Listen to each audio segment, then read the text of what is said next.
Paano yung process of moving on? Ibuhos mo pa hanggang maubos ka. When I was in college, gumagawa kaming thesis. Pinapainggan namin mga programa mo. Ang ating first caller, hindi na siya babalik. Oy! I started 17, guys. Noong mga panahon yung 17 ako noon. Talaga. Sinong Team Payaman member ang may chance na liligawan mo kung wala kang jowa ngayon? Di ba puro lalaki kayo doon? Oo. Wala na mali siya. Wala na mali siya. Unless may mali siya ka pa ngayon. Oo. Baka ikaw may mali siya. Sinong Team Payaman member ang malakas daw humiling?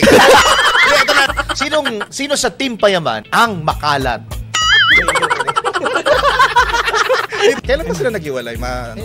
Secret. Hindi, syempre, iba't ibang klase ng kaligayahan. Basta. Itong basta na ito ba, mahaba ang buhok?